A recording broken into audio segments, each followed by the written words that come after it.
kam ririn. Ngrini duar. Ky është revolucioni juaj. Mos lejoni askan t'u heqë këtë gjë. Të gjithë së bashku kemi arritur shumë gjëra. Kemi hequr gardhet në çdo cep të Shqipërisë. Nuk ka më gardhe, populli po ngrihet.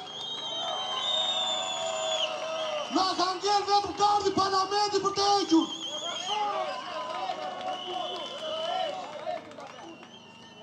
Të dashur shqiptar, para se të flasim për Zvërnecin, për Sazanin, le të flasim për Shqipërinë e vërtet. Për Shqipërinë ku të rinjt punojnë gjithë ditën dhe prap nuk blejnë dot një shtëpi. Për të rinjt ku një çift i ri nuk guxon të bëjë fëmijë se nuk ja del dot në fund muaj. Le të flasim për nënat dhe baballarët tanë që numërojnë ato që ndarkat e nuk u del pensioni as për ilaçe.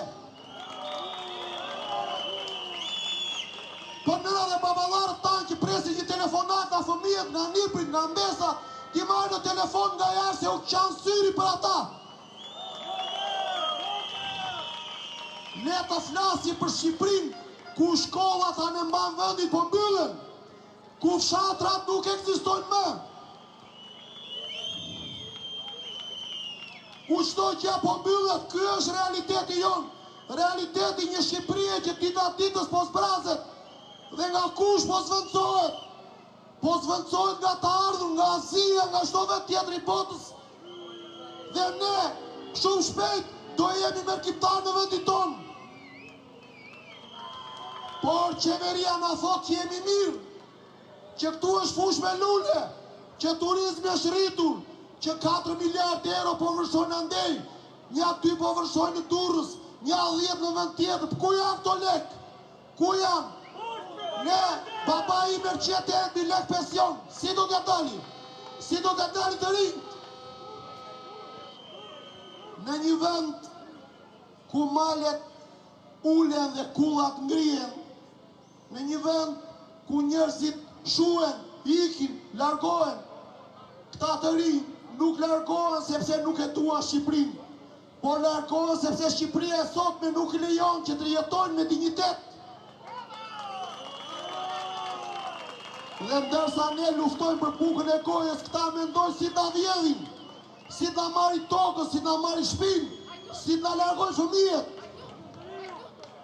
Ndaj ne sot nuk mbrojmë Sazanin, nuk po mbrojmë Zvërnecin. Ne sot mbrojmë të ardhmen e fëmijëve tanë për mos të qenë të huaj në vendin e tyre. Po mbrojmë të drejtën e shqiptarëve për të qenë zotër në shtëpinë e tyre. Dhe kur ne kërkojmë përgjigje, të gjithë heshtin. Ky president hesht, ku është? Ky është president do t'jetë mbi palët, hesht, është dukur, në drejtim paditur. Por sot flet ky shesh, flet zemra e kombit shqiptar, flasi këta të rinj. Revolucion!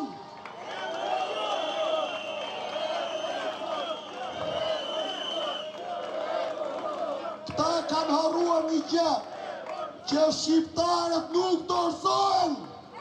Dhe shqiptarët jo ka ardhur më të hudës me këta.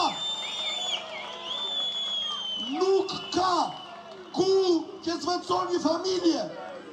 Nuk ka koncesion që zvendëson një fëmijë që largohet.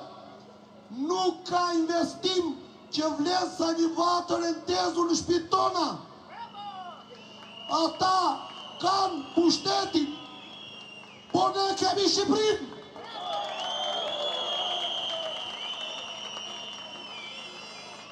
Ndaj sot grini flamurët sa mlartë i shikojnë dhe të betohemi përpara njëri tjetrit që nuk do ta lëm Shqipërinë të zbrazet dhe ta vjen maskarejnë. Rraf Shqipëria! Revolucion! Revolucion! Revolucion! Revolucion!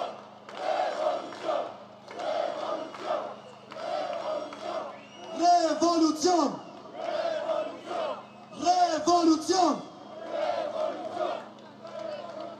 Kur na pyesin se çfarë keni fituar nga protesta me një pyetje cinike, në fakt unë do ju jap disa përgjigje. E para është kemi fituar besimin te njëri tjetri.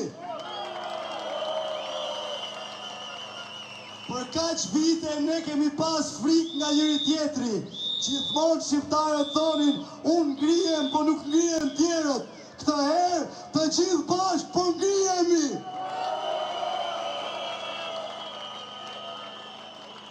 E dyta, kemi fituar besimin te demokracia. E di pse? Sepse më parë votonim njëherë në 2 vite ose njëherë në 4 vite dhe ne ta përfaqësonte kush ta përfaqësonte. Tani jo më, ne përfaqësojmë veten tonë vetë.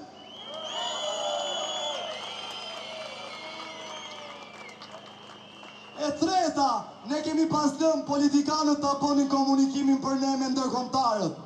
Edhe shpesh Shqipëria ka qenë thjesht imazhi i Edi Ramës ose i Sali Berishës të ndërkombëtarët. Por sot imazhi i Shqipërisë jemi ne.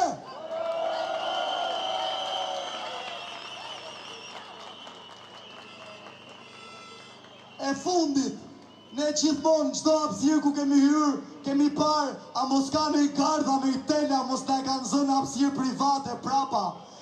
Sepse na kanë rrethuar dhe na kanë pushtuar çdo vend, çdo qytet, çdo bregdet.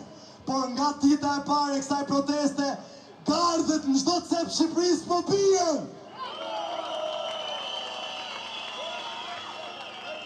Kanë rënë gardhen Zvërnec, kanë rënë gardhen Rjo, kanë rënë gardhen Librasht, edhe në një vic do bie një gardh tjetër ditën e djel. Shqiptarët kanë filluar të imagjinojnë një të ardhme tjetër, një të ardhme ndryshe, një të ardhme më të bukur dhe jo më një të ardhme të cymë. Edhe e fundit, tani më ne nuk e duam një Shqipëri si gjithë Europa, sepse Shqipërinë si gjithë Europa e arritëm gjithë bashkë në të shesh. A e keni parë se si në gjithë Europën thuhet që duhet protestojmë si shqiptarët? Ndaj një nga një le t'i prekim problematikat e kësaj shoqërie që më pas gjithë bashkë të kemi mundësi t'i shërojmë ato.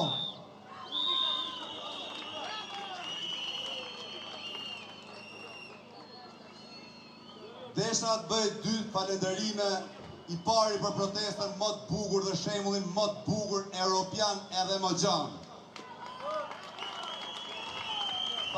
Falënderimi i dytë konsiston në rezolutën e Parlamentit Evropian, i cili na dha drejt ne protestuesve ta shtuqujt Torollak nga ky kryeministër Torollak.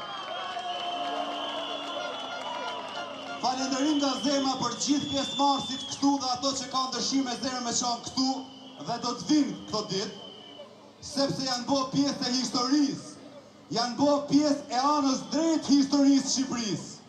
Ftojmë krejt deputet e Partisë Socialiste, Demokrate na bashkohen të ndjekin shembullin e Mariana Koçekut, t'i thirrin ndërgjegjës. Mos të rrinë anë e erët historisë, sepse ne jemi garanci që historia do ndryshoj. Edi Rama largohu sepse ne nuk largohemi.